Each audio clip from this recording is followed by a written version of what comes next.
Hello বন্ধুরা, নমস্কার সবাইকে। আশা করছি সবাই খুব ভালো আছেন। ফিরে এলাম আবারও নতুন একটি ব্লগ ভিডিও নিয়ে।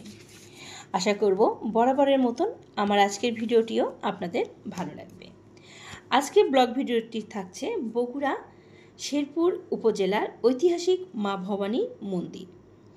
বন্ধুরা, আমার চ্যানেলে যারা নতুন ভিজিট করছো, রিকোয়েস্ট করব ভিডিওটি ভালো লেগে থাকলে চ্যানেলটি সাবস্ক্রাইব করার জন্য অল বাটনটি ক্লিক করে দেবে। তাহলে আমি নিত্য নতুন ভিডিও দিলে তুমি তার সঙ্গে সঙ্গে পেয়ে যাবে আর সময় করে দেখে নিতে পারবে।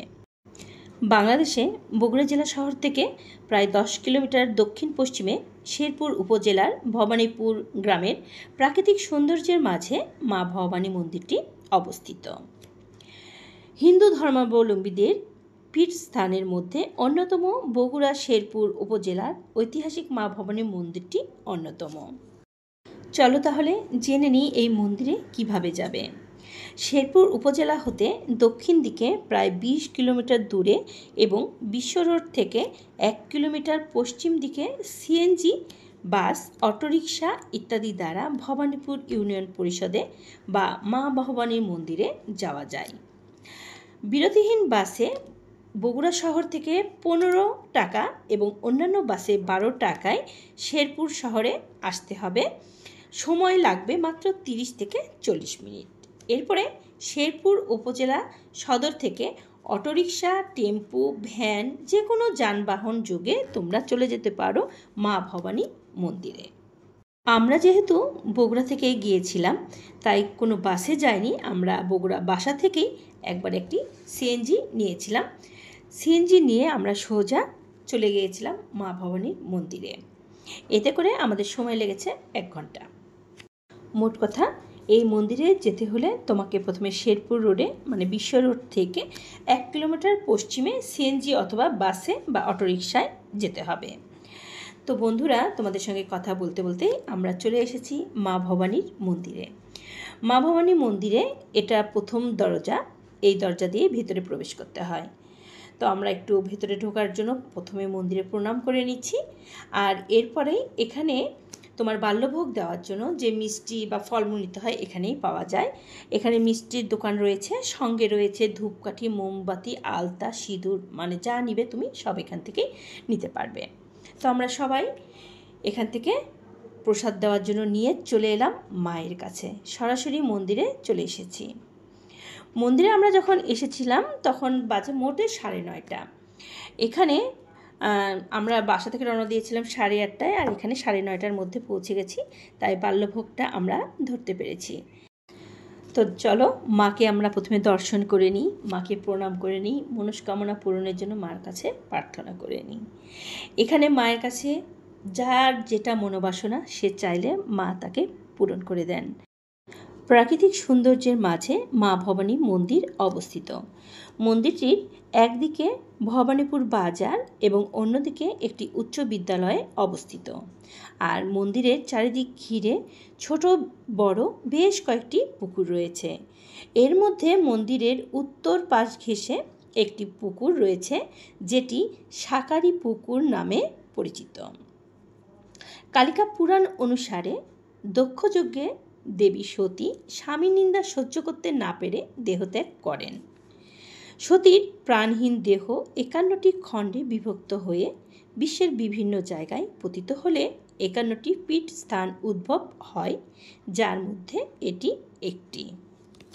প্রাচীর বিস্তৃত মন্দির চত্বরের মধ্যে রয়েছে দক্ষিণমুখী মূল মন্দির, বামন ভৈরব শিব মন্দির, 3টি শিব মন্দির, ভোগ পাকশালা, নাট মন্দির, 2টি অতিথিশালা, বাসুদেব মন্দির, গোপাল মন্দির, নারায়ণ সেবাঙ্গন, সাকারি পুকুর, 2টি স্নানঘাট, বেষ্টিত প্রাচীরের বাইরে 3টি শিব মন্দির এবং একটি পঞ্চমুণ্ড আসন রয়েছে। হিন্দু ধর্মাবলম্বীদের পবিত্র এই পীঠস্থান ও তীর্থক্ষেত্রে রামনবমী, শারদীয় দুর্গোৎসব, শ্যামা পূজা, মাঘী পূর্ণিমা, বাসন্তী দুর্গোৎসব প্রভৃতি অনুষ্ঠান হয়ে থাকে। ওইসব অনুষ্ঠানে দেশের বিভিন্ন প্রান্ত থেকে প্রতি বছর হাজার হাজার ভক্তরা এই মন্দিরে সমবেত হন। এখানে ভারত, নেপাল, ভুটান সহ অন্যান্য দেশ থেকেও প্রতি বছর হাজার হাজার ভক্ত মন্দির দর্শনে সমবেত হন।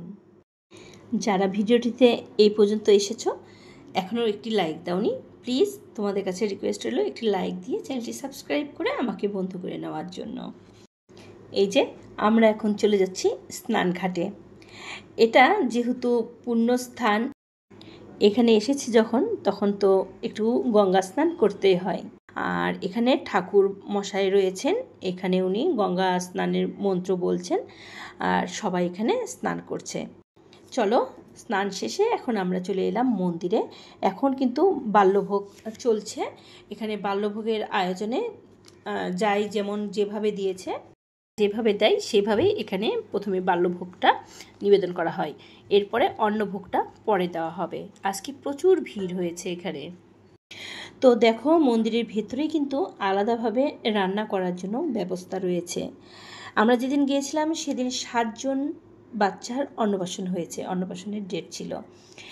যারা এখানে অতিথিদের নিমন্ত্রণ করেছে, এখানে প্রসাদ গ্রহণের হয়তো অনেক লোকের ব্যবস্থা ছিল না, যার জন্য তারা ওখানে রান্না করে তাদের প্রসাদ দিচ্ছিলেন। এখানে মন্দিরের সামনে আটচালাটা রয়েছে, এখানেই কিন্তু আবার পাঠাবলি দেওয়ারও ব্যবস্থা রয়েছে। মন্দির থেকে একদম সরাসরি সামনে পাঠাবলি দেওয়ার ব্যবস্থা। মা যেন সরাসরি পাঠাবলির দৃষ্টি দিতে পারেন তার জন্য রাস্তা প্রথমে ফাঁকা করে দেওয়া হচ্ছে। আর এই যে পাঠাবলি দিচ্ছে, পাঠাবলির এই স্থানটাতে পাঠাবলি দেওয়ার পরে তারপরে মায়ের চরণে নিবেদন করা হয়।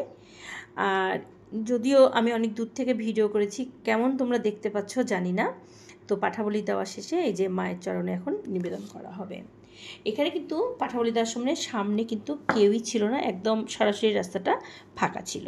এই মন্দিরের ভেতরেই ভোগের প্রসাদ গ্রহণ করার জায়গা হচ্ছে এই আটচালাটা। তো এর পাশেই রয়েছে, দেখো, প্রাচীর দিয়ে সম্পূর্ণ মন্দিরটি খুব সুন্দর করে ঘেরা দেওয়া। আগেই বলেছি, আমি তারপরেও একটু দেখিয়ে দিলাম।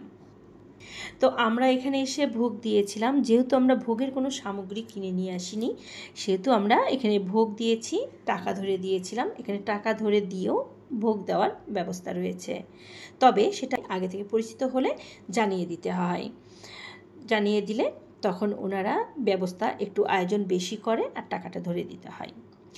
দেখো, এখানে একটা গুলুমুলু ছোট্ট বাবুটাকে, ইনার বাচ্চাটার আজকে অন্নপ্রাশন, যতদূর সম্ভব ইনি মামা। তো অনেকগুলো বাচ্চা ছিল, সবার ভিডিওটা করা হয়নি। এই মন্দিরটি আমাদের সবার কাছে খুবই জাগ্রত একটি মন্দির। এখানে অন্নপ্রাশন থেকে শুরু করে বিয়ে, তারপরে কোনো চাকরি, তারপরে নতুন কিছু কেনা, গাড়ি হোক, মোটরসাইকেল হোক, যে যেটা কেনে তার মনের ইচ্ছা পূরণ হলে সবাই এখানে এসে ভোগ দিয়ে যায়। তো এর মধ্যে অন্নভোগও দেওয়া হয়ে গেছে। আমি অন্নভোগটা দর্শন করাতে পারলাম না, কারণ প্রচুর পরিমাণে ভিড় ছিল, যার জন্য আমি তখন ভিডিও করতে পারিনি। আর সব জায়গায় সবসময় কিন্তু ভিডিওটা করাও সম্ভব হয়ে ওঠে না। ভোগ দেওয়া হয়ে গেলে এখানে যারা যেমন আয়োজন করেছে সেই অনুযায়ী ওনারা সুন্দর করে প্রসাদ দিয়ে যায়, আর এখানে সুন্দর করে বসে প্রসাদ গ্রহণ করে সবাই। আমরাও এখানে বসেই প্রসাদ গ্রহণ করেছি। আর তারপরে এখন আমরা চলে আসব, বিকালেই আমরা বের হয়েছি, মাকে দর্শন করে প্রণাম করে চলে এলাম বাহিরে বের হয়ে সামনেই রয়েছে পূজার সামগ্রী কেনার জন্য বেশ কয়েকটা দোকান। তো বন্ধুরা, একটি ভিডিওর মধ্যে অনেক তথ্য দেওয়া সম্ভব হয় না। ভিডিওটি কেমন লেগেছে অবশ্যই একটি কমেন্ট করে জানাবেন। ভালো থাকবেন, সুস্থ থাকবেন। সম্পূর্ণ ভিডিওটি দেখার জন্য ধন্যবাদ।